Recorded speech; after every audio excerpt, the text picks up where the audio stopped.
We leave you this Sunday with some very happy turkeys at South Dakota's Good Earth State Park.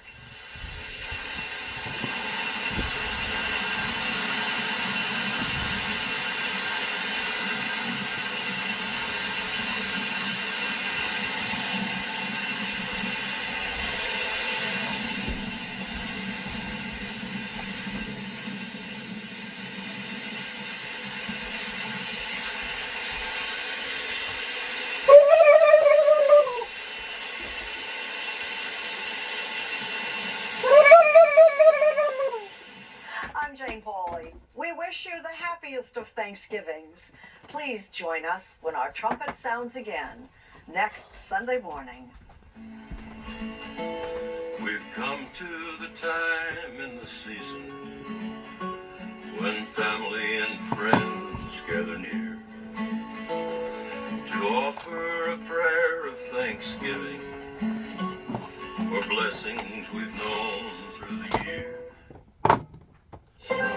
I'm Margaret Brennan in Washington, and this week on Face the Nation, President-elect Trump makes a flurry of picks for top health and finance jobs. Will they pass muster with the Republican-controlled Senate? The Trump transition team unveiled almost a dozen people selected to fill key cabinet and White House roles. And as would-be nominees are whisked through Capitol Hill to meet with senators, there's already been one major withdrawal, a quick replacement, and renewed scrutiny on some of the more controversial national security picks. We'll talk with two key senators, Republican Rand Paul and Democrat Tammy Duckworth. They'll be questioning the president-elect's choices on health, national security, and more. One of Trump's national security advisors from his first term, retired Army Lieutenant General H.R. McMaster, will also weigh in. Plus, as the conflict between Israel, Hamas, and Hezbollah continues to rage, when can we expect a ceasefire?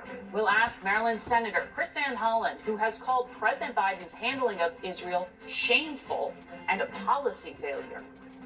Finally, we'll hear from Representative-elect Sarah McBride on the challenges and opportunities facing her as she prepares to take office as the first openly transgender member of Congress. It's all just ahead on Face the Nation.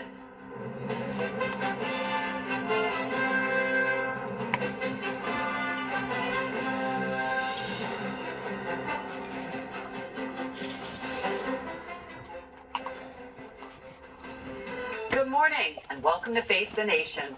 As we begin this holiday week, Americans are preparing to gather to give thanks for what has been and contemplate what's to come. Our latest CBS News poll shows that 59% of Americans approve of how President-elect Donald Trump is handling the presidential transition. Trump has kept up a steady drumbeat of staffing announcements from his Mar-a-Lago resort in Palm Beach, Florida. And that is where we find our Nicole Killian this morning with the latest. After Saturday lunch with one of the senators who will vote on his cabinet picks, President-elect Donald Trump announced former domestic policy advisor Brooke Rollins for Agriculture Secretary. One of his most highly anticipated selections was Scott Bessent for Treasury. If confirmed, the 62-year-old investor would be the first openly gay secretary to lead it and responsible for quarterbacking Mr. Trump's proposed policies on taxes and tariffs. Well, the most beautiful word in the dictionary is tariff. A new CBS News poll shows a majority of Americans support imposing tariffs on imported goods, and more have an optimistic view of the economy since the election. Mr. Trump selected a pair of doctors to lead health agencies. Former Congressman David Weldon has promoted debunked anti-vaccine views and is being tapped to lead the Centers for Disease Control. Food and Drug Administration pick Martin McCary critiqued vaccine mandates during the COVID pandemic.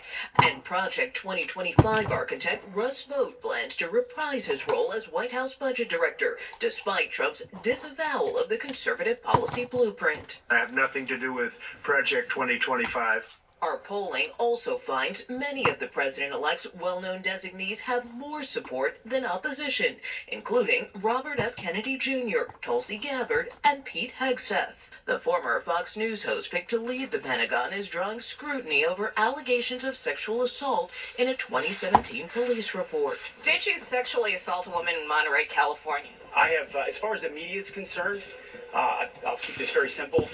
The matter was fully investigated, and I was completely cleared.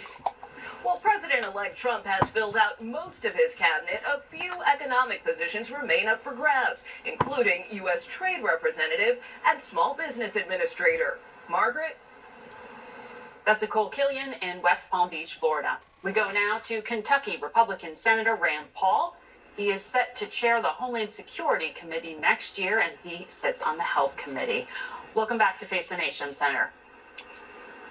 Good morning. Thanks for having me. Well, you are a doctor by training. I want to ask you about some of these health picks. I know that you personally said that you have vaccinated all of your children, but vaccination rates in this country, as you know, are on the decline. Are you at all concerned that elevating individuals who have been publicly critical of some particular vaccines, RFK Jr., HHS Secretary, Dave Weldon, the CDC Director, that any of that will erode trust in vaccination? You know, I think all of us can agree that there's an increase of vaccine hesitancy. I think it comes from people not believing what the government is telling them. The fact that the CDC Committee for Vaccines and the FDA Committee for Vaccines said for COVID boosters that you should take a booster if you're over 65, and yet the Biden administration and Rochelle Walensky actually politicized that, didn't follow the science, and said you should boost your 6-month-old. And the American public is rejecting this. Only about 20% of the American public of all ages is taking the COVID booster because the government hasn't been honest with us. Well, it's that vaccination dishonesty rates has led in to vaccine hesitancy. other vaccines as well, not just COVID vaccines. There's concern about measles. Right, there's but people have to believe it. Exactly, but people are doubting because they're being told that. I'll give you an example. Look, I think vaccines, smallpox, the story of smallpox vaccine, polio vaccine are some of the most miraculous discoveries in all of medicine. And I'm not against vaccines. But like when my kids were little, the hepatitis B vaccine, they still want to give it to them as a newborn. My baby's new and just, come into the world. And you can see how a lot of reasonable people say, why do I have to do it as a newborn? Could I come back in 3 months or 6 months? So really it's about choice. It's about getting rid of mandates. It's about letting people participate, but it's also about the government being honest. What are the risks and what are the benefits? And they haven't been honest on COVID because healthy children do not die from COVID, do not get seriously sick, and there's no proof that the vaccine has any medical benefit for healthy children. Well, we want to move on to other topics, sir, but we will continue to cover vaccination in this country. I think what you said there is that you're supportive of all those health nominees, from what I heard. You have been, I'm sorry, did you want to say? Oh, I was just going to say, yes, I am supportive, but I wouldn't describe them as the problem with vaccine hesitancy. I would describe the government misinformation as the problem with vaccine hesitancy. Okay. Well, messengers matter, though, but you have raised concerns in your role on Homeland Security about the implementation of some of the promises Donald Trump made on the campaign trail. His mass deportation vow is very popular. Our CBS polling shows 57% of voters like the idea, but how it is implemented matters a lot to voters. The vast majority prefer that federal law enforcement or immigration agencies carry them out. Just 40% say the U.S. military should be involved. The stated Trump plan is to use the military or military assets, deputize the National Guard, and have them act as immigration agents. Do you believe that is lawful? I'm 100% supportive of going after the 15,000 murderers, the 13,000 sexual assault perpetrators, rapists, all these people. Let's send them on their way to prison or back home to another prison. So I would say all points bulletin, all in. But you don't do it with the Army because it's illegal. We've had a distrust of putting the Army into our streets because the police have a difficult job, but the police understand the Fourth Amendment. They have to go to judges. They have to get warrants. It has to be specific. And so I'm for removing these people, but I would do it through the normal process of domestic policing. Now, I would say that the mayor of Denver, if he's going to resist federal law, which there's a long-standing history of the supremacy of federal law, if he's going to resist that, it will go all the way to the Supreme Court. And I would suspect that he would be removed from office. I don't know whether or not there'd be a criminal prosecution for someone resisting federal law, but he will lose. And people need to realize that what he is offering is a form of insurrection, where the states resist the federal government. Most people objected to that and rejected that long ago. So I think the mayor of Denver is on the wrong side of history, and really I think will face legal ramifications if he doesn't obey the federal law. Just in context on those numbers you rattled off in terms of criminals, those numbers from ICE are accurate figures, but they're over a 40-year period of time. What we know now about the immigration authorities who would have to be charged with rounding these individuals up, they're just set 6,000 agents, 41,000 detention beds to carry out the assignment of rounding up millions of undocumented people potentially. How do you suggest they implement it? And if this is a red line for you in terms of using the military, would you vote no on the DHS secretary? Christy, no. I will not support and will not vote to use the military in our cities. I think it's a terrible image. But I will tell you that just in the last week, with the belief that a new administration will change things, there were 4 or 5 criminals arrested in the last week. And what would happen, and I think what will happen under Donald Trump's administration, is I don't recommend to use the Army, but I would use the FBI, I would use ICE, I would use Border Patrol, and they have a list now of 15,000. I don't care if it came in over 40 years or 10 years. Mm-hmm. If you've got a list, you put these people on a all points bulletin. These are the kind of people that are dangerous. Exactly. Everybody needs to be the watch on, and they exactly. Would seek those They've people. Come over here as criminals. We have about 30,000 very dangerous people already convicted of crimes. That should be the first priority for all of this. Let's go find those people. But it's not about detaining them. In all likelihood, they should be going to a jail, either a jail here or in the country they came from. So I think if we did that, there'll be a lot of unity. If they send the Army into New York and you have 10,000 troops marching, carrying semi-automatic weapons, I think it's a terrible image, and I will oppose that. Who cares about the image? Nobody cares about the image at this point in time, because if the truth be known, what they ought to do is round up a bunch of Democrats that allowed for this to go on as long as it has, round them up and put them in the same jails, because they have brought an injustice, they have brought a travesty into the safety of our domain.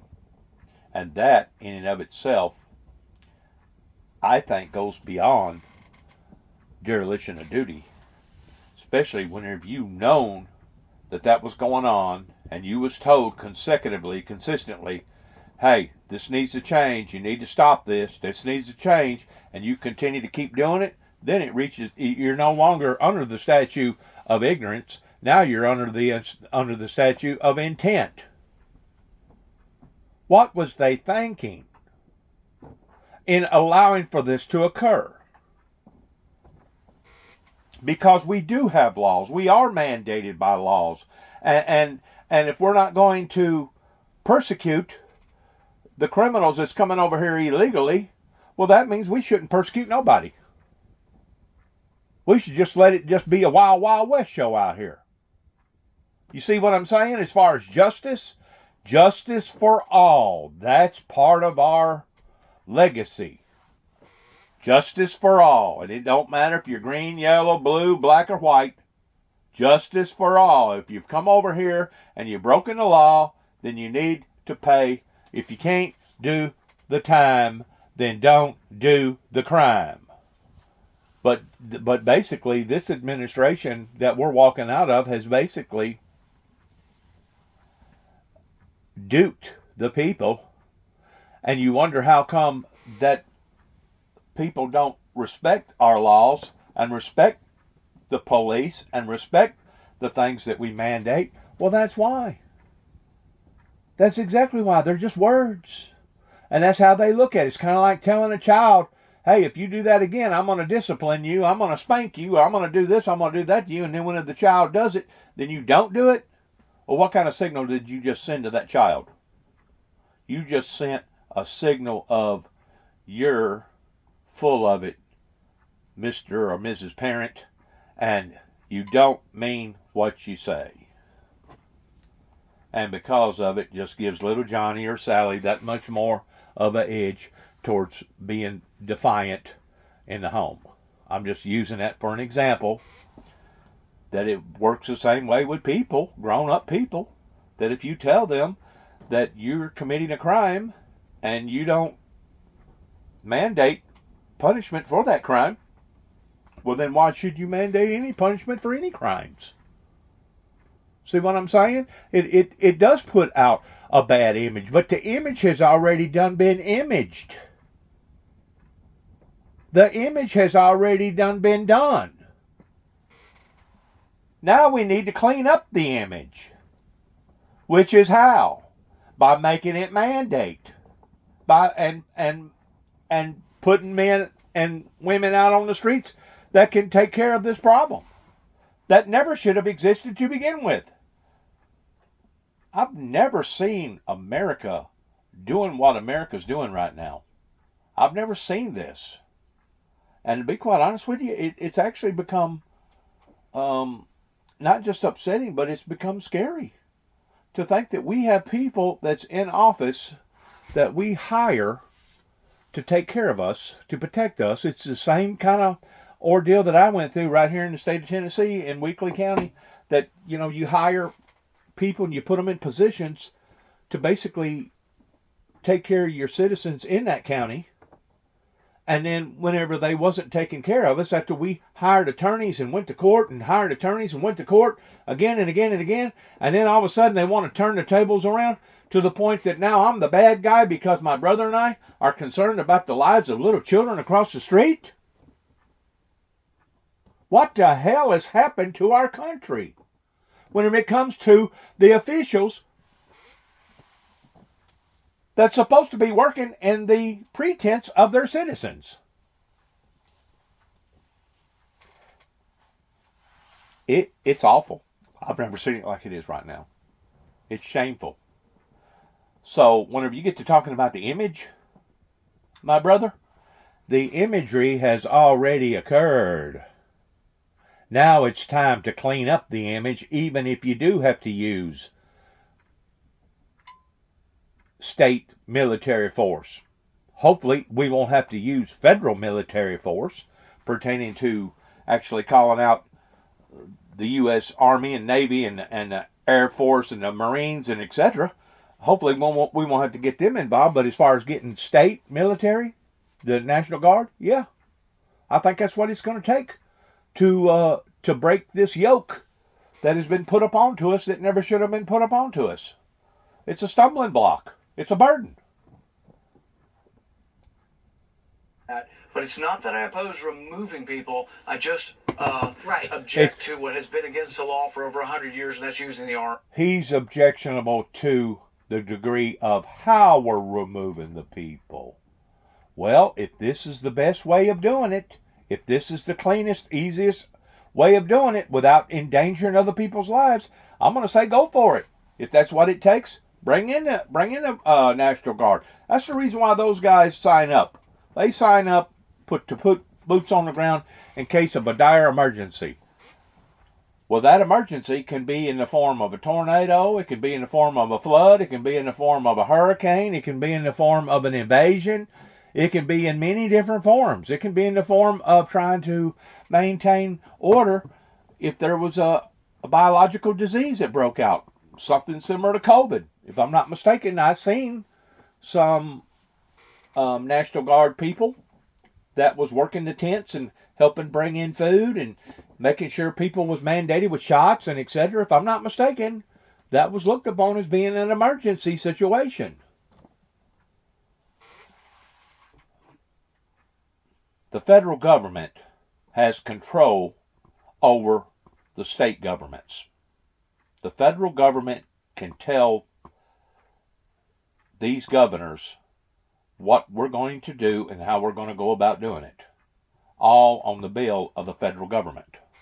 Now it's going to be up to the state governments of whether or not they want to go along with that idea or they don't. And if they don't, I'm going to say you probably need to issue out some sort of punishments like, well, you're not going to get your backing this year towards what you ordinarily get. We're not going to fund you on this or that.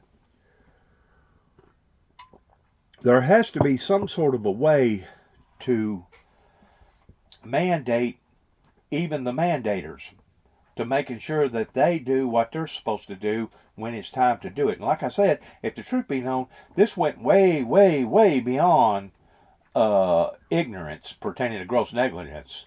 This had reached a level of intentionally, especially whenever it hit the headline news again and again and again and again and again. And yet now they was wanting to reflect hardship up onto the governor of the state of Texas, because the state of Texas was doing what the state of Texas was doing towards protecting their citizens. It was crazy. It was absolutely nuts. But deputizing the National Guard, that specifically is the proposal. You also oppose that. I don't think it's the best way to do it. It's less clear whether that's legal or illegal. Typically, it has to be done at the behest of the governors. I still don't like a militarization of police, whether it's National Guard or Army. I think there's a lot of FBI. Okay. There's a lot of Border Patrol agents. There's a better way to do it, and it needs to be individualized. That doesn't mean I'm any less serious about getting it done. It just needs to be done according to the law and consistent with our traditions. Understood. You've made clear you are a fiscal conservative. I'm going to ask you about the choice just made to select hedge fund manager Scott Bessent as the Treasury Secretary. He had a long financial career. He served as the chief investment officer for George Soros's funds. He's been a political donor. Elon Musk came out publicly against him, calling him business as usual. Do you favor Mr. Bessent in the role as Treasury Secretary? You know, I've heard good things about him. I haven't made a decision. I lean towards being supportive. I don't like tariffs, but then again, I don't like the president promoting tariffs. I think tariffs are a tax on the consumer, and they ignore things like with steel. There are 80 workers working in steel buying industry for every worker making steel. So yeah, you can protect certain industries, but it's at the expense of other people. I don't believe that'll be enough for me to want to vote against Bessent, because it's also the president's position as well. I will be vocal in saying that I think tariffs are bad, and that international trade actually saves every consumer about $7,000 a year. So everybody in our country is $7,000 richer because of international trade. It's part of one of the booms of post-war and post-industrial revolution. This amazing international trade has made us all richer, and we need to talk about the statistics and facts concerning the benefits of trade. Understood on the nuances and specifics there, but that is primarily how Donald Trump is promising to pay for all the things he promised on the campaign trail.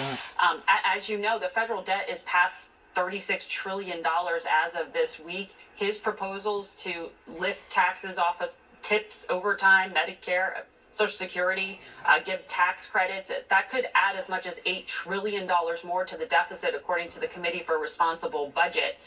Do you actually expect Republicans to take up these proposals? You know, in 2017, I voted for a tax reduction package that they said would add to the debt. But I also forced my colleagues to vote for pay as you go. It's a policy that's in our law, and they have to waive it, which means that if a tax cut causes a reduction and it causes an increase in the debt because of reduced revenue, that you have to have spending cuts. So I've always been in favor of the tax cuts, but I've also been in favor of the spending cuts. The same will occur with this. If we do cut taxes, which I think helps the economy, you leave money in the hands of the productive private sector, I think that's a good idea.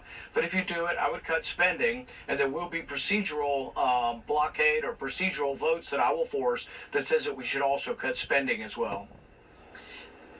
Our polling shows that the vast majority of Americans, 86%, prefer people with experience running the agencies, and 60%. I want to say something about running the agencies. I don't know who runs the agency whenever it comes to, and this is kind of getting off the subject in a little bit, but we're still talking about tax dollars here. Whenever it comes to disability and Social Security retirees, last year we got a pretty good substantial raise, but it was well needed regarding all the price hikes and everything that went on. From what I can tell, looking at various prices that has now exceeded some as much as 30% more than what the same price was in and the following year before. And it may not necessarily be Walmart that you can gauge this off of, but you can go to your private retailers and stuff like that and get to looking at their prices, and it's just everything has went up. It ain't went down, it's went up. Even though gasoline went back down, those prices are still up. So whenever they're talking about giving everybody a 2.5% raise this year on their Social Security or their disability, I think is way off key. I think it should have at least been a 4 to have 2.5%. And then usually whenever that occurs, your benefit pertaining to your insurance will go up. That'll eat that up in what the 2.5% was. So when it's all said and done with, we're still going to be scratching, you know what, with the chickens. I've never seen a government like this that is running this way, that is basically violating their citizens. And it's not just one or two citizens. I mean, we're talking about the whole thing. I mean, there's no doubt there's probably certain people, and this is another thing that they don't do. I mean, if you're already drawing $4,500 or $6,000 a month on your retirement because you made the right decisions and you went to school or you was in the military and you worked for the right people and you're drawing a check over here and drawing a check over there, you know, if you're drawing that kind of money, well then, yeah, they deserve to only get 2.5%. But if you're like some of these people that's barely drawing $1,000 or $1,200 or $1,400, they're struggling bad, big time bad. And by giving them a 2.5% raise this year on Social Security is a joke. It really is. It's a joke because it's way, way below the table and where it ought to be. The people that's getting those high amounts of retirement, those are the people that should get less of a raise. The people that's getting less, those are the people that should get more. Now, that's my opinion about it. I don't know who's in charge of this mandated policy that they do every year, and I guess there actually has been a year or two, from my understanding, that you didn't get no raise at all. You just stayed the same. This game of what the oil tycoons have played, we have seen them do this again and again and again, towards basically price hiking our economies based on how to get the produce to the consumer. This is another one of the reasons why that I feel like that energy shortages are dire right now, because they control our economies pertaining to the energy coming from fossil fuel. I've never seen anything out of order this way. You got the rich that's still getting richer, or the fortunate that's still pretty well fortunate, and then you got the unfortunate that are basically scratching you know what with the chickens. There's no other way of looking at that. That is very unfair in how that they project their endorsement every year and giving people across the board the same raise. Very unfair. It's unfair on the lower perspective as well as it's unfair on the upper perspective, because those should be the ones of getting less, and the ones that's drawing the least should be the ones drawing the most. Now that's my ideal about it. I don't know how other people feel about that, but that's just my ideal about the Social Security Retirement Disability Fund, that basically is the lifeline to people's lives. That's their life. And without that check, they're going to die. Unless they're faking it, unless they're saying that they're disabled and they're really not. And there's a lot of those people out there too that's fraudulent, that's saying, oh, I can't work because of this, or I can't work because of that. Even though you got people like me that's had almost every bone in their body broken, and I went ahead and hustled it out and toughed it out and worked another 35 years on the floor towards changing over to a different industry, the auto body industry, and still being a productive citizen to society. But even at that wasn't good enough, because whenever I come back here drawing my check, after certain people found out that I was drawing a disability check, man, they went up to the Social Security office, I guess, or made a telephone call or took pictures of me being on a ladder or something and tried to have it stopped. That's the heathenistic barbarian people around here that don't care about other people. Or they don't care about people like me. They sure had it in for me whenever I come back here. And I was only trying to help the community, not hurt the community. I've never seen it like it is right now. It's scary. It really is. 4% polled by us think it's important to appoint people with that experience in Washington. Given that, for example, the Pentagon pick hasn't ever managed a large corporation or held a high rank in the military, do you think he can run the Pentagon? Yes, and I think the vast majority of people, if you poll them, will say that they don't think people should be picked based on religion or gender or sexuality. They want people to be picked on merit. And one of Pete Hegseth's criticisms of our Pentagon is that we've gone away from merit and gone more towards racial characteristics. And so I think that the people are and would be overwhelmingly in favor of someone who's going to base hiring on merit, not on racial characteristics. Okay. Senator Paul, thank you for your time today. Face the Nation will be back in a minute. It should be based upon whoever's the most qualified. And if you're qualified, if you crossed all the T's and dotted all the I's, then you got the job. And if you're not qualified, you never should have put in for having the job to begin with. There are certain people that's not qualified to do certain things. Not everybody is a scientist. Not everybody is a NASA astronaut. Not everybody is a doctor or a lawyer in knowing all the laws or supposed to know all the laws. There are certain people that just don't have those capabilities. Senator Tammy Duckworth of the state of Illinois. She sits on the Armed Services and Foreign Relations Committees. Good morning to you, Senator. Good morning. I'm going to break in real quick on this. I don't know what they're going to talk about because I ain't seen it. But whenever you get to looking at Chicago, pertaining to the violence in Chicago, I personally think that either the governor or the mayor should have already issued military force in a lot of those areas, because in a lot of those areas it's causing your major industries to actually consider not going there or leaving from there. And it's turned into basically a Baghdad in some of these areas like Chicago. So whenever you get to talking about mandating military force, I think, this is just my opinion, that military should have already been called out on the streets in Chicago. Because once more, whenever you see them getting away with this stuff again and again and again, the more they get away with it, the more they feel like that they can continue to get away with it. And it just creates an environment of a very, very unsafe, unsettling environment. And I'm pretty sure there's probably people in Chicago right now that feels like that they're entrapped. I know I would.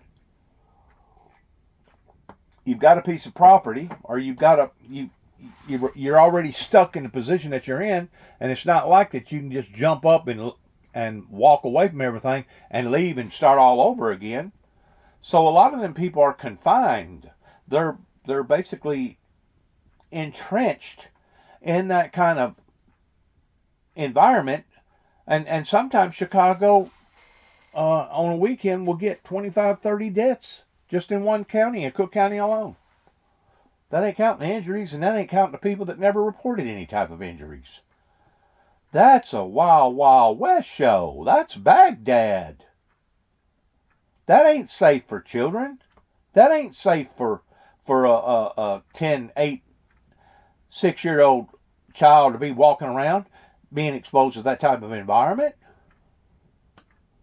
And because of the unsafety concerns, a lot of these children that are the next avenue for the consumers,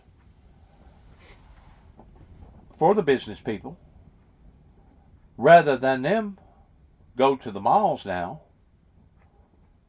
they shop online,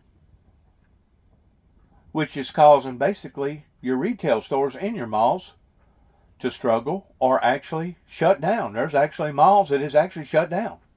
Why? because there's no foot traffic. Kids don't feel safe. They're not going to get out in an environment like that. You don't see children playing in the streets no more like you used to. Why? Because danger lurks everywhere.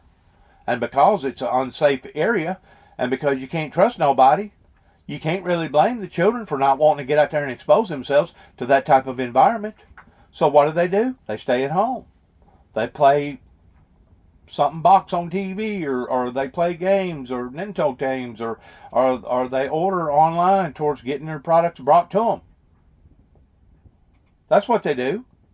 So one bad deal has created other bad deals, has created other bad deals. It's a ripple effect. So whenever this guy gets on TV from Kentucky and talks about military, Bubba, if you're talking about imagery, the imagery that has been projected in America for the past 20 years, as far as I'm concerned, has been an imagery of doom and gloom and unsafe environment on almost every level you can think of. So the tainting, the shaming is already there. Now the next question is, how are we going to clear it up? How are we going to straighten it up? Good morning. Thanks for having me on. Well, former Congressman Matt Gaetz took himself out of the running this week to become Attorney General. This was after he had met with senators, and CBS has reported that as many as 15 Republicans opposed him. Does that suggest to you that your Republican colleagues in the Senate will hold the line, or are you still concerned they will just greenlight anyone Trump nominates? Well, I'm deeply concerned that they will greenlight. I'm glad that they held the line on him. I'm also glad that they voted the way they did for the Republican leader, but that was in the secret ballot when they elected Senator Thune, and Mr. Trump's main choice for that position was not selected. But from what I'm hearing from my Republican colleagues on everything from defense secretary to other posts, it sounds like they are ready to roll over for Mr. Trump. Well, on that point of defense, since you sit in this advisory role on armed services, I don't have to tell you, but for our audience, there are over 200,000 American women who serve in active duty service right now, thousands of them in frontline combat roles. You were one of them in 2004 when your Black Hawk helicopter you were piloting was shot at by an RPG and you sustained severe injuries. Here is what Mr. Trump's pick for defense secretary said about women serving. I'm straight up just saying we should not have women in combat roles. It hasn't made us more effective, hasn't made us more lethal, has made fighting more complicated. Do your colleagues who sit with you on armed services believe that Mr. Higgs's statement there is an issue that he needs to perhaps retract? Well, I think they need to because he's wrong. Our military could not go to war without the 220,000 plus women who serve in uniform. The women in our military does make us more effective, does make us more lethal. And let me just make one thing clear. The women who are in those very particular roles, whether it's in special forces or the SEALs or the infantry, they meet the same standards as the men. And so he's been out there saying that, women are not as strong. The ones who are in those roles have met the same standards as the men and have passed the very rigorous testing. And so he's just flat out wrong. Our military could not go to war without the women who wear this uniform. And frankly, America's daughters are just as capable of defending liberty and freedom as her sons. I agree with her. It's not up to us to whitewash something that's already been established, but it's up to the individual bases to determine whether or not that female is capable of being on the front lines or not. And if she's not, they need to put her in a different position. Same way with the males. You got a lot of males out there today, got real skinny arms, real skinny fingers. They barely weigh 100 pounds. Are they really capable of putting a backpack on them that weighs 50 pounds and going through swamps and rivers and running for 25 miles or whatever? Are they capable of doing that? Probably not all of them. I'm going to say There's a lot of them today that can't handle they can't make the grade. Having served in combat yourself, what do you think of the idea that women make fighting more complicated? That was specifically what he focused on. Well, it just shows his lack of understanding of where our military is. You know, he was a pretty low-ranking guy in the military, and he never had a command position. He was a platoon leader, I think, once or twice, but he never even commanded a company. And so this is a man who is inordinately unqualified for the position. Remember that the Pentagon is 3 million servicemen and women and civilians. It is a over $900 billion budget. He's never, run anything anywhere near to that size. And frankly, women actually make our military more effective. And I personally found that I brought many insights to my job when I was a company commander, when I was a logistics officer, that came from my own personal background that made things better. I took better care of my men, for example, in my unit. I was often the only woman in an all-male unit, and my gender didn't have wasn't a problem. I just adapted, and we continued to perform the mission. Exactly. The question of character has also come up in regard to this leadership role. Mr. Hegseth has acknowledged that he paid a woman back in 2017 to quiet her accusations of sexual assault. He claims it was consensual sex. I'm sure you've read that Monterey police report, as we did here. It refers to the offense code as, quote, rape victim unconscious of the nature of the act. It details both the accusers and Hegseth's version of events.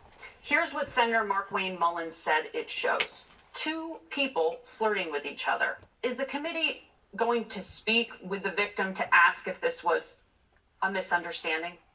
Well, that will be the decision of the Republican chairman of the committee next year. I hope that we will, but I suspect that they again will roll over for Mr. Trump. Frankly, I will raise those questions. Remember that we've just fought over a decade of fights and overhauled the military and its treatment of military sexual trauma. It's frankly an insult and really troubling that Mr. Trump would nominate someone who has admitted that he's paid off a victim who has claimed rape allegations against him. This is not the kind of person you want to lead the Department of Defense. To move to a vote you took this past week, you've said you have discussed at the brutal tactics used by the Netanyahu government in Gaza, but you voted against all three resolutions of disapproval this past week that would have paused very specific offensive weapons shipments to Israel. Your colleague, Senator Van Hollen, said it's just about getting Israel to comply with U.S. law. How do you respond to that? Why shouldn't they be held to the same standards as other recipients of U.S. aid? Well, I respect Senator Van Hollen's position, and in fact, I have co-signed many of the letters that he's led that has called on Israel to comply with humanitarian standards across the world. My decision comes from my military experience. The fact that many of these rounds were not going to be delivered for a couple of years, the fact that these are resolutions, they don't actually have binding effect. And frankly, for me, my decision came from the fact that we have tens of thousands of U.S. troops in harm's way right now.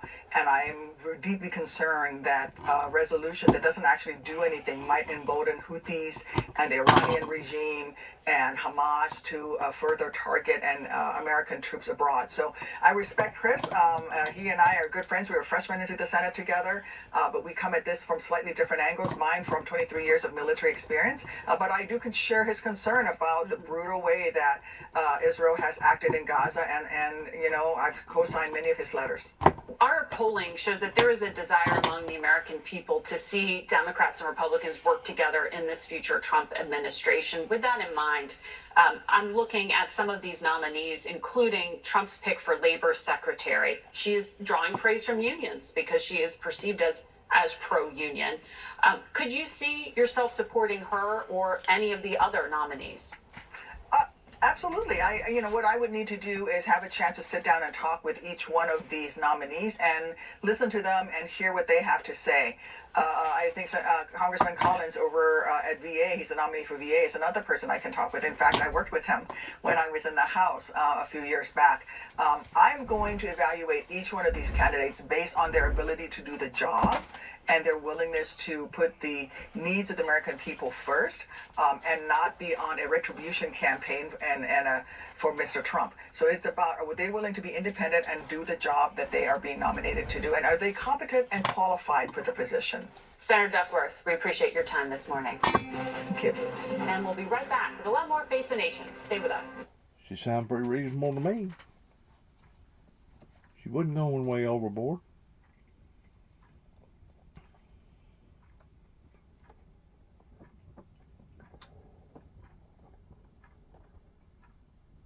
As far as aggressiveness, as far as toughness, there's probably women in the military that would outperform a male.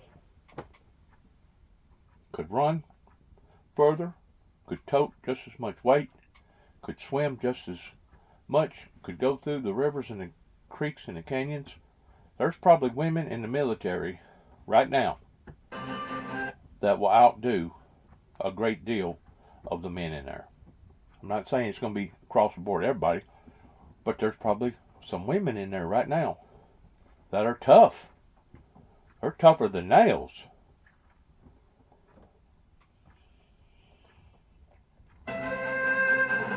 Welcome back to Face the Nation. We're now joined by Maryland Democratic Senator Chris Van Hollen. Good to have you here. It's great to be with you, Margaret. So in these final days of Democratic control of the Senate and the White House, there's a long to-do list. Congress has to fund the government by end of December, pass the defense bill, the NDAA, an extension to the Farm Bill, and I know Democrats want to confirm as many judges as possible. What's top of your list? Well, all of those are on the list. Top of my list is also the disaster relief funding, emergency relief. We had big parts of the country hit by hurricanes and other natural disasters. In my state of Maryland, we had the collapse of the Key Bridge in Baltimore. So we've always taken the approach that the whole country will be there to help fellow Americans in need. The president has now submitted a $100 billion emergency disaster relief plan that includes funding for the Key Bridge. So I hope that we will get that done by the end of the year. People need that relief and they need it now. That's about $8 billion for the bridge alone, is that right? Not for the bridge alone. That's part of the emergency relief fund that includes approximately $2 billion for the bridge. And you're relatively confident that this can be delivered on? I hope that all of our colleagues, Republicans and Democrats alike, will support disaster relief. We've always had the philosophy, all for one and one for all. When Americans get hit by these disasters, I hope we will stick with that position. Well, we also are looking at a new Congress very soon, and as you know, a new commander-in-chief. Republicans will have the majority in the Senate with 53 seats, so they don't really need Democratic votes to confirm many of the picks that Mr. Trump has been making to run agencies. But from what you've seen to date, are you in favor of any of them? Your colleague Marco Rubio is Secretary of State, for example, or this new choice to be Labor Secretary? Look, my view is this is what the vetting process is all about, the hearing process. The Senate, of course, under the Constitution, has the job of advising and consenting on nominations, and I take that responsibility very seriously. I've been troubled by some talk that President-elect Trump wants to short circuit that constitutional approach using this recess appointment device, and it will be really important that the new Republican leader in the Senate uphold the Senate's prerogatives under the Constitution and not try to do an end run. Mm-hmm. Well, stay tuned to see how that plays out. Let's turn to the Middle East. You said that President Biden's inaction to halt the horrific humanitarian situation inside of Gaza is a stain on his administration, that it's shameful. Is there anything in these final weeks that could be done to erase that stain? I think there are things that can be done. And I should emphasize that I supported President Biden's decision to travel to Israel in the aftermath of the brutal Hamas attacks of October 7th of last year and stand with the people of Israel as they confront this threat. But I also wish the president had effectively used U.S. leverage to essentially assert his own positions. We've seen this pattern where President Biden makes demands of Prime Minister Netanyahu only to be ignored or slapped down entirely. And then President Biden sends more bombs and more money. That is not an effective use of leverage. So I do hope in these closing months, the president will finally make more effective use of American leverage to, at the very least, uphold American law. Yeah. To insist that the Netanyahu government allows humanitarian aid into Gaza and that they use our weapons in a manner consistent with the laws of war.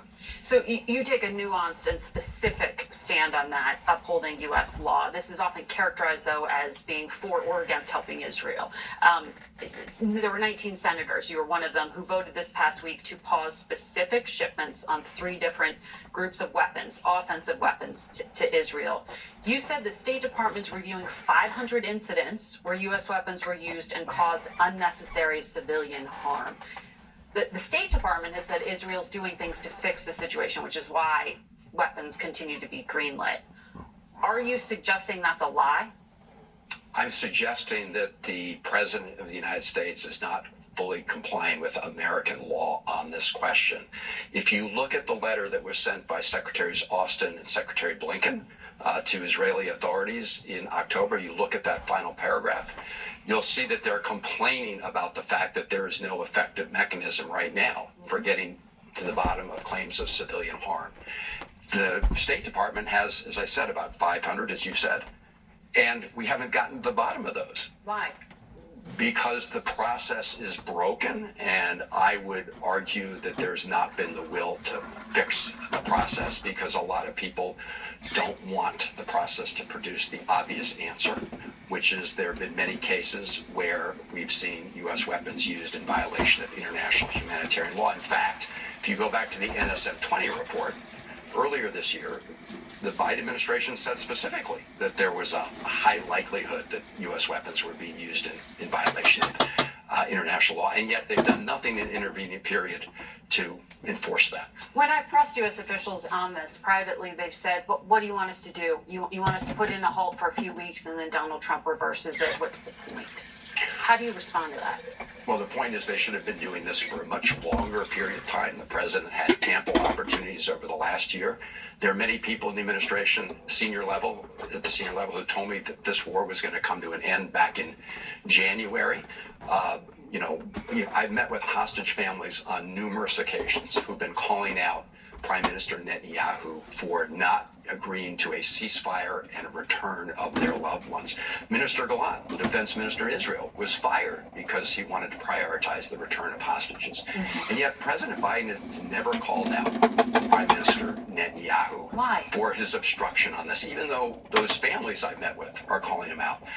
Even post-election, why do you think he won't do that? I really don't know. I just don't know why the President of the United States has not been willing to make more effective use of American leverage to assert his own stated objectives. I mean, he's been ignored on other things too, right? He wants the PA to be the nucleus of governance in a post-war Gaza. He wants a 2-state solution.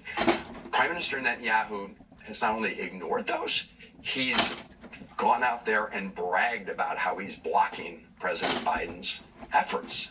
And yet, the blank check just keeps on coming. So what my colleagues and I are saying is, let's just pause these transfers of offensive weapons, certain ones, until the Prime Minister Netanyahu and his government come into compliance with American law. These are American laws on the books. So this is not about whether we support Israel or not. Of course we support Israel. It's about whether our support is used in a manner consistent with American law and American values. Senator Van Hollen, thank you for explaining your position. Thank you. We'll be right back. Jade made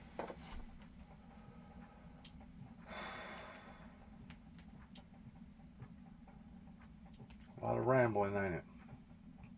Welcome back.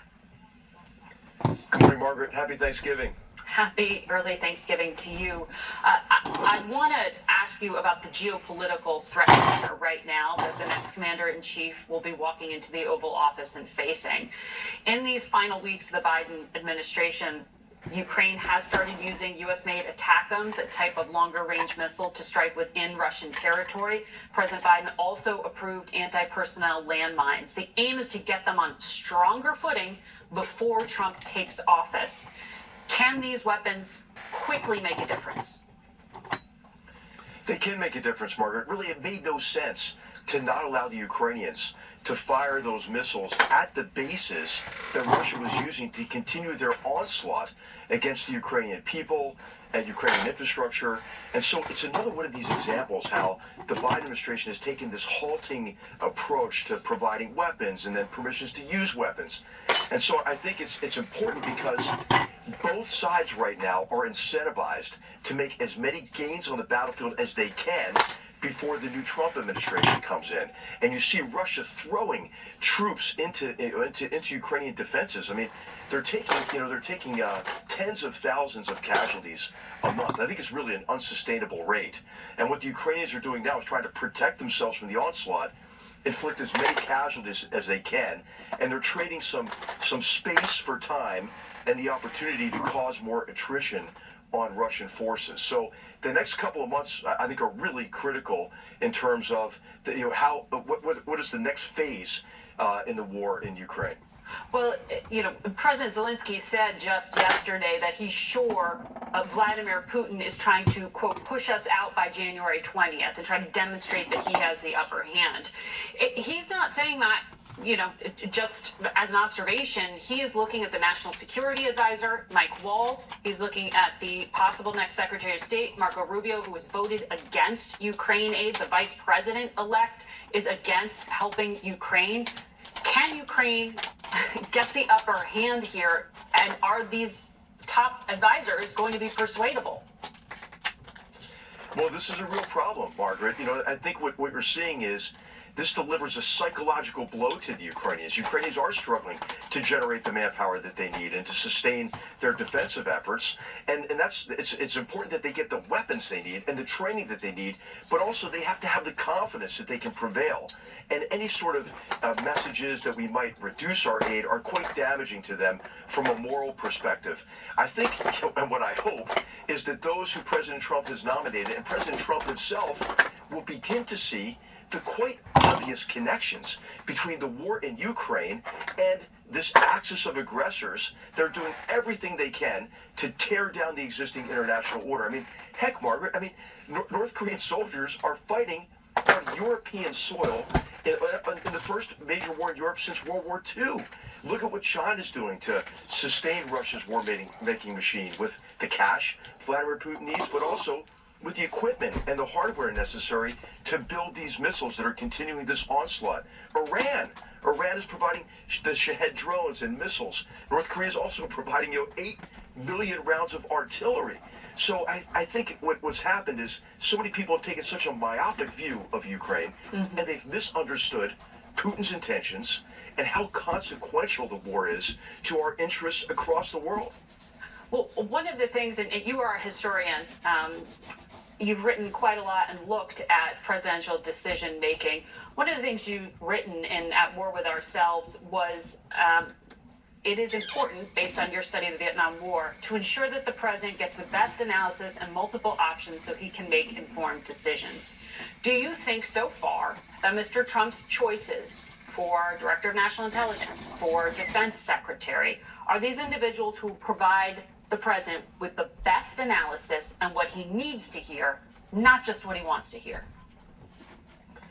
Well, this is what the Senate has to really exercise their advice and consent role.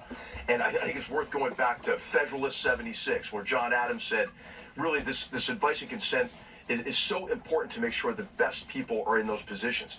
President Trump, as I wrote in the book, he does learn. He does listen to advice. He does evolve his understanding. So who will those people be? I think for the new Secretary of Defense, the nominated Director of National Intelligence, they ought to be asked, what do you think motivates or drives and constrains Vladimir Putin. There's a fundamental misunderstanding based on the nominee for DNI about what motivates him. It's not his security concerns. His security concerns don't need to be allayed. That's the mistake the Biden administration made, and I think as a result almost greenlighted the reinvasion of Ukraine in February of 2022. What are the consequences if Ukraine fails and Russia succeeds globally? I think, Margaret, they've got to be asked about, really how do they reconcile or help President Trump reconcile peace through strength and what you see in some elements of the Republican Party, which replicate the far left oftentimes, toward retrenchment and disengagement, and then even blaming ourselves for the acts of our adversaries, as Tulsi Gabbard has done, talking about how Putin really felt aggrieved, and that's why he had to invade Ukraine. Right, that's a Russian talking point that she's repeated, and in direct contravention to what U.S. intelligence has concluded. I also want to ask you about someone you. This is what I can't understand, Margaret. Yeah. There's some people in the Republican Party these days who kind of tend to parrot Vladimir Putin's talking points. I don't know if it's because they're drawn to him and they see him as a kind of a defender of Western civilization, as the shirtless guy on horseback, but they've got to disabuse themselves of this strange affection for Vladimir Putin, who is not going to stop in his effort to restore Russia to national greatness at our expense. That's what he's obsessed with. He's obsessed with kind of reestablishing the Russian Empire. And so he has aspirations that go far beyond anything that's in reaction to what we do. Yeah. And the only thing that stops it, really, is strength, Margaret. And you wrote in your book that you didn't understand Donald Trump's fascination with Vladimir Putin. Quickly, Seb Gorka is going to be the Senior Director for Counterterrorism, Deputy Assistant to the President. Is he a good person to advise on national security? No, he's not, Margaret. But I think that the president and others who are working with him will probably determine that pretty quickly soon after he gets into that job. All right, timestamp on that prediction, H.R. McMaster. A lot to talk to you about. We're going to have to leave it there for today.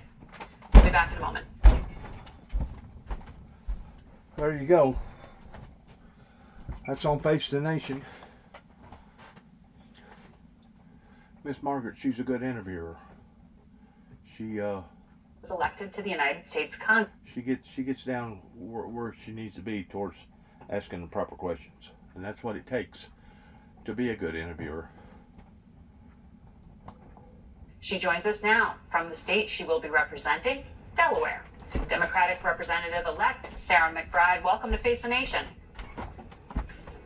Thank you for having me, Margaret. It's interesting given how polarized, how angry and divided this country is, that people choose to serve and to run. You told my colleague Scott McFarland that it was your personal experience as a caregiver for your husband during his bout with terminal cancer that inspired you to run. Do you expect that healthcare policy will be the focus of your work here? Well, I certainly am glad to be back here in Delaware after 2 weeks of orientation and to have the privilege of serving this state that I love in Congress. I ran to bring down costs facing workers, retirees, and their families. That means bringing down the cost of healthcare, but also housing and childcare and everyday expenses like gas and groceries. I did run for office after my experience as a caregiver to my husband, Andy, during his battle with cancer. And throughout that experience, while Andy ultimately lost his life, we both knew how lucky we were. We knew how lucky Andy was to have health insurance that would allow him to get care that would hopefully save his life. And we both knew how lucky we were to have flexibility with our employers that allowed Andy to focus on the full-time job of getting care and me to focus on the full-time job of being there by his side to care for him, to love him, to marry him, and to walk him to his passing. And I ran for office because I do not believe that in the wealthiest, most developed nation on earth, that time and that ability to get care should be a matter of luck. I believe it should be the law of the land, and it's why during my time in the Delaware General Assembly, I passed paid family and medical leave and secured the largest investment in our state's Medicaid program. And I want to do that work in Congress on healthcare, but also on housing and childcare. Paid leave is something that Mr. Trump has paid lip service to. We'll see in the new Congress if it comes up. We see in our CBS polling that 86% of voters feel congressional Democrats should find common ground with Mr. Trump and Republicans. Do you feel you can? Well, I said throughout this campaign that I will work with anyone who's willing to work with me to help Delawareans to lower costs facing my constituents. There are opportunities for us to find common ground, but it's also clear that this administration, as it begins to fill its appointments with Project 2025 authors, that a lot of the policies that this president will pursue will likely hurt my constituents and raise prices. And so where I need to fight back, I will, but where I can find common ground, I will certainly seek it. That's what I've done during my time in the General Assembly, where nearly every bill I passed with bipartisan support. As you mentioned, you were here for orientation. Speaker of the House, Mike Johnson, was asked about you coming to work and some objections by a female Carolina Republican representative regarding what bathroom you'd be able to use. Here's what the speaker said. A man is a man and a woman is a woman, and a man cannot become a woman. That said, I also believe, that's what Scripture teaches, what I just said, but I also believe that we treat everybody with dignity. Do you believe that you are being treated with dignity by your colleagues? I didn't run for the United States House of Representatives to talk about what bathroom I use. I didn't run to talk about myself. I ran to deliver for Delawareans. And while Republicans in Congress seem focused on bathrooms and trans people, and specifically me, I'm focused on rolling up my sleeves, diving into the details, setting up my office, and beginning the hard work of delivering for Delawareans on the issues that I know keep them up at night. And I look forward to working with any colleague who's ready to work and ready to be serious about the issues that matter, because at the end of the day, how I'm being treated does not matter. What matters is how the American people are being treated and whether we're actually focused on the issues that matter to them. Well, some of your fellow congressional Democrats, including Tom Suozzi and Seth Moulton, have also recently spoken about their feelings looking back at the last election and said Democrats should be more open about saying whether they object to transgender athletes playing in girls' sports. Those were the specific examples they brought up. How would you respond to your soon-to-be Democratic colleagues on those? Do you understand why some parents, for example, feel uncomfortable or frustrated? Look, I think this country is still entering into a conversation about who trans people are, the full diversity of the community. And I've had conversations with colleagues in the Democratic caucus already that span diversity of thought about how the party should engage on a whole host of issues. But I think we are all united that every single American deserves equal rights. I think we are all united that attempts to attack a vulnerable community are not only mean-spirited, but really an attempt to misdirect. Because every single time we hear the incoming administration or Republicans in Congress talk about any vulnerable group in this country, we have to be clear that it is an attempt to distract. It is an attempt to distract from what they are actually doing. Every single time we hear them say the word trans, look what they're doing with their right hand. Look at what they're doing to pick the pocket of American workers, to fleece seniors by privatizing Social Security and Medicare. Look what they're doing, undermining workers. And here's also what we have to be clear about, because I think the last week... Now, was that not some of the things that I was talking about as far as underhanding the citizens with a 2.5% hike this year? Exactly. And it is a common sense issue regarding trans boys being converted over to a female, being able to go into female sports and female bathrooms. That's a common sense deal. It shouldn't even be on the table for it to even be debated upon. And it just goes to show you how freaky, how scary that this government has become in basically luring people off into areas that, as far as I'm concerned, is nothing but a distraction of where they should be looking at and talking about regarding the benefit of their citizens, regardless whether it's Delawareans or citizens in general across the board. You know, I'm going to say something else that's kind of irrelevant to what they're talking about right now, but it just goes to show you how backwoods and how behind times are. In 1983, whenever I went through what I went through over me almost dying, one of the big objectives in this area was I made it known that I thought that marijuana needed to be medically passed and decriminalized. Because of that, I was demonized and dehumanized, and basically people, they thought that just gave them that much more ammunition to fire back at me, towards me either being out of my mind or me basically not knowing what I was talking about. Let's put it that way. I think, if I'm not mistaken, in 1983, we was only just a few $1 trillion in debt.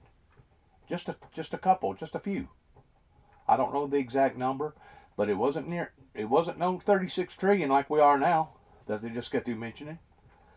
But if I'm not mistaken, the state of Kentucky is going to legalize medical marijuana this year, which I think is the 24th or 25th state that has legalized medical marijuana. But yet now you still got these other states, like the state of Tennessee, maybe even Arkansas, that are still holding on to what little bit of resources that they can gain in the illegal syndicate underground activity. That way it'll help to continue to feed these monsters that have chosen to do this. And as far as I'm concerned, they're monsters. Because this appropriated fund could have been used the same in Missouri and other states that has been a major, great asset to the tax base. A matter of fact, it has been a major, big asset to the medical industry pertaining to glaucoma, people that's going through chemotherapy that loses their appetite, people that has convulsions. It's also good for bursitis, arthritis, and other type of joint related activities. I could go on and on and on about the benefits of medical marijuana. Now, after there is enough states, I think it's 2/3, that makes it legal, state for state, is that when the United States government is going to step in, the federal government, and say, we're going to legalize we're going to decriminalize marijuana and we're going to federally make it legal. Because all this time, whenever I made the proposal to the White House through various Tennessee representatives at that time in 1983 of legalizing medical marijuana, I have been degraded, I have been dehumanized, I have been radically judged illegitimately, and I have been basically put out to pasture because nobody wanted to support a person that knowed that medical marijuana was a good substance for various people. It ain't good for everybody. It ain't good for everybody. That's just like certain other type of drugs that the pharmaceutical communities has out there. Not every drug is going to work on every person the same. They're still practicing medicine. And that's why they say they're practicing medicine. Just like practicing law. Because laws change. People's biological chemistry is different. So because of it, you got to figure out what works best for this type of person's chemistry versus this type of person's chemistry. So they're still learning. We're still in the learning curve of all this. But the point that I'm trying to make is this.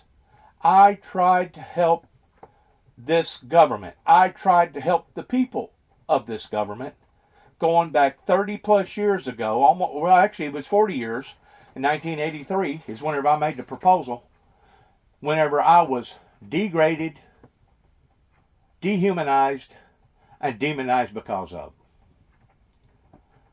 Like I said, something has went entirely wrong since that time, and we have steadily been digging a hole, not necessarily for ourselves, but for our children and our children's children.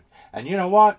I'll gladly stand up any given day in front of any judge, state or federal, any prosecutor, that if it deems necessary for me to get a charge of stalking the way that they done the state of Tennessee in my particular case, because my brother and I was concerned about 3 innocent children across the road that was being exposed to an environment that we didn't feel like that was appropriate, I'll take the charges any day.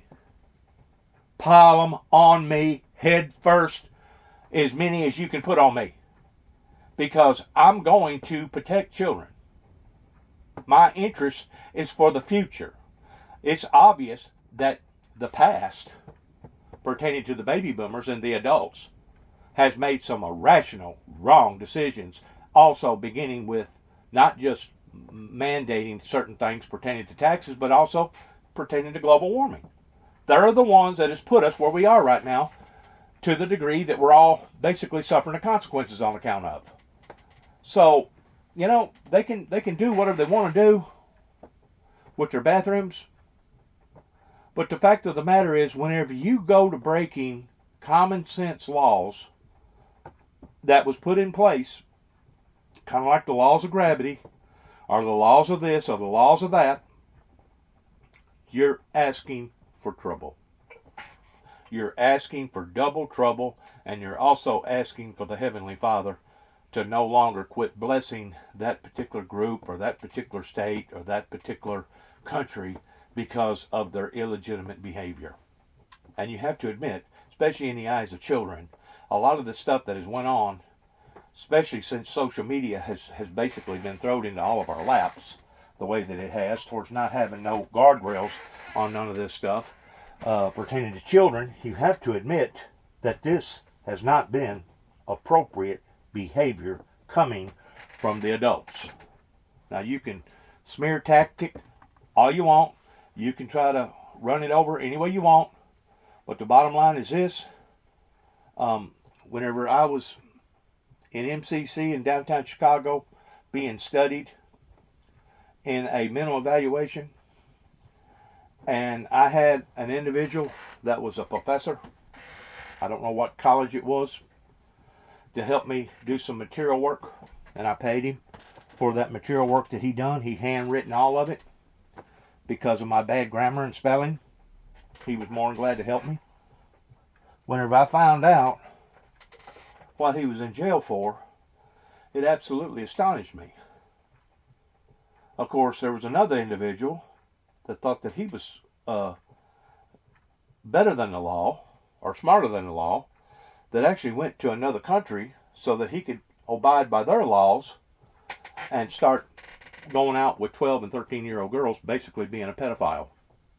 Well, that didn't work out too much for him, because once some officials over in that country, wherever he was at, I think it was Thailand or wherever, found out that he was still a United States citizen, realizing that he still had to abide by United States citizen laws, they arrested him and brought him all the way back to the United States, and there's where he was doing time, in which justifiably he should have been. But the professor that I'm talking about not only lost his job, but he went to jail. I don't know if it was a year, 2 years, whatever it was, pertaining to having kiddie porn on his computer. But yet now, if you want to see kiddie porn, basically all you got to do is ask Google, hey Google, give me kiddie porn, or hey Google, give me this kind of porn, or hey Google, give me that kind of porn, and it immediately throw itself up. And they have improved it a little bit by putting shadows over some of the images before you actually click on. And they have improved it a little bit by at least asking the question, are you 18? But you know good and well a 14, 11, 12, 13-year-old boy or girl, if they're really wanting to see that kind of content, they're going to lie, and they're going to go ahead and mash the little button. Oh yeah, I'm 18. And they're going to watch inappropriate behavior that was intended for adults and not children with undeveloped minds. That's just like I have never launched into, because I don't want to see it. I don't have an appetite for it, towards seeing live beheadings on your camera, on your telephone. That if you want to see actual live beheadings, in which they do that routinely over there in the Middle East, because there are a bunch of heathens over there and they can't control themselves other than having a iron fist, especially over in Saudi Arabia, that live beheadings and cutting people's hands and fingers and arms off, I guess, is a routine thing that they go through almost routinely. And also in other countries over there that you can see that.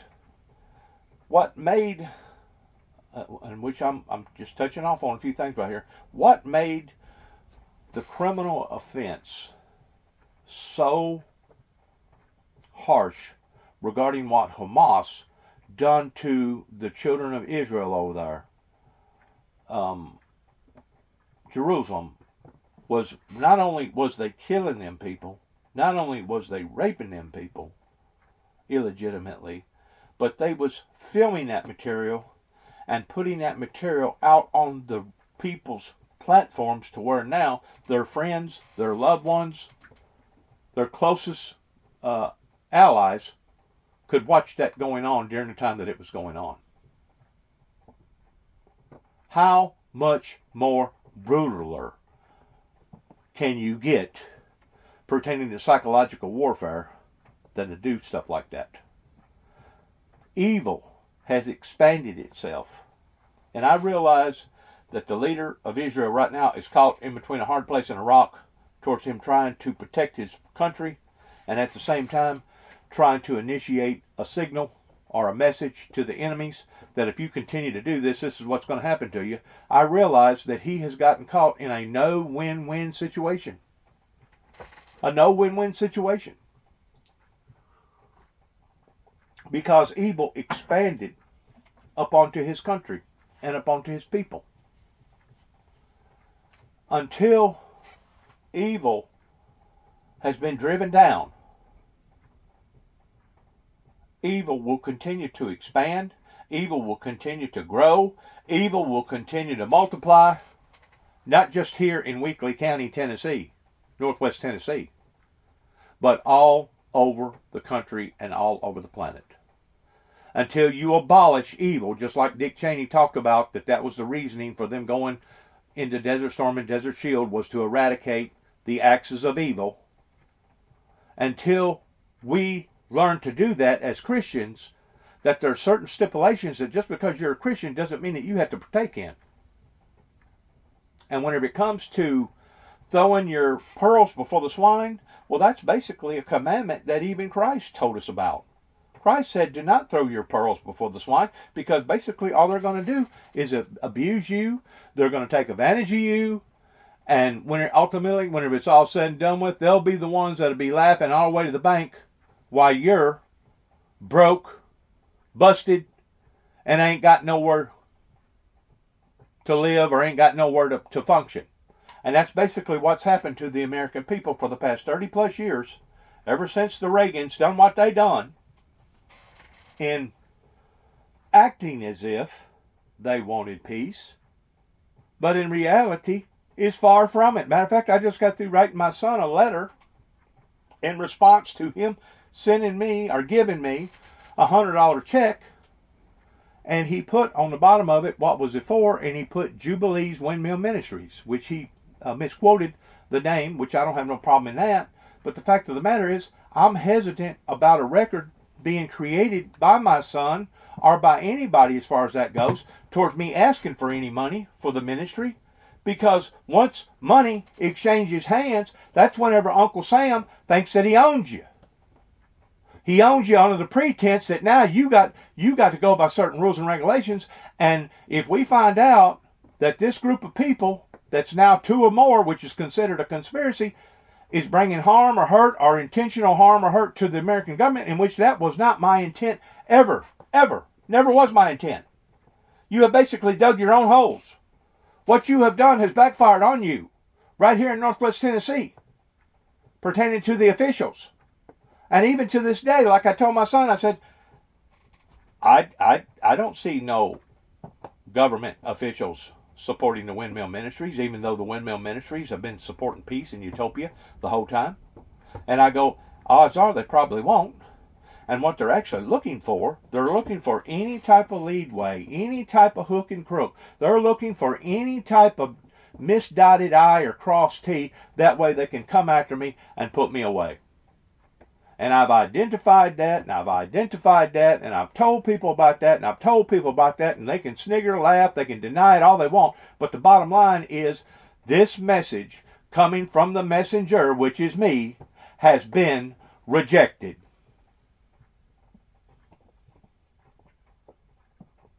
And now it has backfired on all the people, not just the adults, not just the baby boomers that has done this, but now it is backfired on all of us to the degree that now we're $36 trillion in debt. We've got all these illegal foreigners. We've got all these drugs. We got all these suicides. We got all the gun violence. We got criminals running the street to the point that it's no longer safe for our children to even play in our own yards, much less go to the mall. Come on. Come on. I mean, there comes a time that people has to be logical about the embeddedness that they have created for themselves. There comes a time that they must realize that they have been conquered in their own stupidity. They have been beaten. And even to this day, I still don't have supporters. I still don't have people that physically sends me mail or tells me, Dennis, we're addressing this money to you for the hopes of the growth of the Windmill Ministries missions. I don't see that. I don't see that. You know why? I'm going to tell you why. I'm going to tell you the big reason why. This is just one of the reasons why. Growing up in this particular area, I don't know how it was out in California. I don't know how it was up in Minnesota. I don't know how it was up in Maine or Miami, because I didn't grow up in those areas. But growing up in this particular area, their motto was, why buy the cow if you can get the milk free? Okay? Why buy the cow whenever you get the milk free? In other words, why do you want to marry her whenever you guys are already fluctuating the way that a married couple is supposed to be fluctuating towards shopping, going to places, sleeping with one another, having sex with one another, having children with one another? Why in the world would you want to marry each other? Why would you want to buy the cow if you can get the milk free? That has been the concept all along. So there's no doubt that this ministry that God has given me to basically be the orchestrator of, I did not fail. But rather it was the people that should have engaged with the founder of the Windmill Ministries to allow for it to grow, the same as Oral Robertson Ministry or Pat Robertson Ministry or T.J. Jakes Ministry or the ministry in Houston, Texas, and other major ministries. You know, some of these ministries, I got to looking the other day, some of these ministries, we're not talking about ministries that's worth $2.5, $5 million or $10 million. We're talking about ministries that is worth up to $300 million. Joe Osteen, I don't know how much money that his ministry is worth. I think I overread that or didn't look at it carefully enough. But some of these ministries has got a fleet of jets to where they can accommodate the wealthiest of the wealthy that's associated with their association. Now, is that what God intended to do? Was by these different parts of ministries fattening themselves up to the point that, oh, they take care of their own. But if there's a major hurricane like down in Houston, Texas, that happened a few years ago, and people needed a place for abandonment, or not abandonment, but people needed a place for refuge pertaining to going to a building, Joe Osteen and his board members kicked up about it at first towards, oh no, we can't allow for the public to come in here. This is just for the congregation. This is just for the members and the members only. Is that what a church is supposed to be about? Because if it is, I can prove to you that they are in the wrong. Just like all that money that all these different ministries has, I'm sure that some of them has broken down and they have wrote checks to Red Cross, or they've wrote checks to Good Samaritan's Purse pertaining to Billy Graham, Franklin Graham. I'm pretty sure that they probably got a lot more money this year from various ministries that they ordinarily didn't get, because of the harshness of the situation that happened in North Carolina and in East Tennessee. I think part of that also hit in South Carolina, part of it hit in Georgia, I know it hit down there in Florida real bad. But what I'm saying is this: the ministries have been bamboozling the public, because they'll embed themselves with a group of people. And to me, it ain't no different than it would be if you belong to the Moose Lodge or some other kind of group of people like that they take care of their own. But whenever it comes to them spreading out and taking care of everybody else, they really don't do that on the levels that I feel like that they should. Especially if they've got $300 million in their bank account pertaining to their assets and the money. Obviously, they're not doing something with that money that they should be doing with it. Because if they was really using that money in appropriated areas, I don't think that they would have a bank account worth $300 million. There's too many needs. There's too many problems in the world right now, especially here in America. And we got people that's literally starving to death right here in America. We got people that can't afford a roof to put over their head. We got people right now that cannot afford health care insurance. We got people right now that are struggling so badly. But yet now you can go through the Ripple and you can Google it. Well, Google what's the most predominant Christian ministries in America, and it usually will pop up the first 20 pretty predominantly. And out of those first 20, there's none of them, I repeat, none of them worth less than $1 million to $1.5 million. And that's on the bottom of the scale. Most of them are valued somewhere around $10 to $20 million. And then you get up into the upper category where they're valued at 150, 200 million, and even $300 million. $300 million. What are they doing with the money? Are they just sitting on it? Because that's not what a ministry is supposed to be for. It's to group up and only take care of those that's associated with that congregation. I hate to say this to those preachers and to those associations, but as far as I'm concerned, they're way out of touch whenever it comes to them being charitable, especially in charitable situations that they should help in. And you know where help begins? You know where the true mission field begins? It begins right here at home. It begins right in our backyard. It begins right in our front yard. It begins right in the area where we live. And then it expands. It expands on beyond that county to another county, and maybe that state, maybe another state. That's where the mission field begins. It don't begin by pushing off all the problems off on Big Brother and saying, well, won't you go down there and file for this or file for that, or won't you do this or do that? That's not what a Christian is supposed to give an advice towards or help somebody about. I guarantee you there's people right now up in the hills of East Tennessee and North Carolina that have went out of their way in taking vacations, and some of them may have actually quit their jobs to be able to go up there and help them people and pull their sleeves up and actually get dirt on their fingernails to help a society of people that needs help. But yet now you can go over probably to the next county and there probably won't be but maybe 3% of those over there that's helping, and you go to the next county over, and it may not be but 2% over there that's helping. It's unbelievable in how that these horrific forces of nature continue to keep pounding the American people, and they still haven't awakened yet.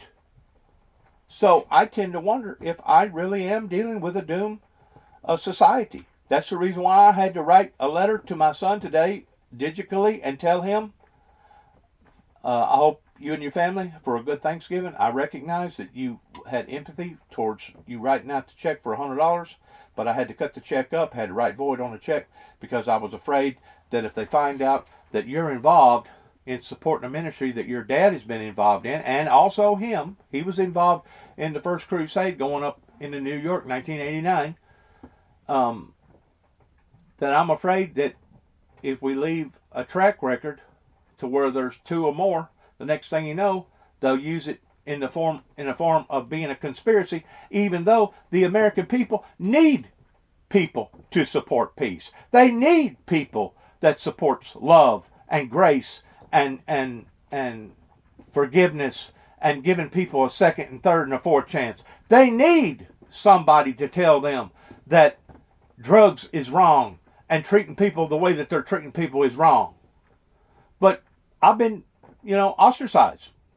I was ostracized from the beginning of the ministry, whenever it first stepped out into the eyes of the general public, and I'm still being ostracized. I'm still being basically an outcast. And I don't know if now shame has finally sunk in, and they realized that they was in the wrong about how that they degraded me and how that they demonized me. I don't know. But whatever it is, they're still using that as a excuse towards not stopping and not sending me any mail or not coming by and shaking my hand and offering any type of assistance. Proof is in the pudding in what has occurred. And I've known all along what I was fighting up against. And even my son said, Dad, you're fighting up against billions, and possibly even trillions, $1 trillion industry pertaining to the churches. No, I'm not fighting against the churches. Not the true churches. Not the true godly churches that are true churches of God. No, I'm not fighting against them. I'm fighting against the devil's people and the devil's churches. And you can put on all the cashmere clothing and makeup and perfume you want, but if that church is not cooperating the way that church is supposed to be cooperating towards reaching out to everybody and not just a certain few, it's not a godly church. It's not a godly church. It's the devil's church. Like I said, it's nothing no more than the VFW or a Moose Lodge. It's where a bunch of people gather together and they tend to one another's needs, and they play bingo on this night or do that on another night, but it's not really a true church. Proof is in the pudding and what that we've seen.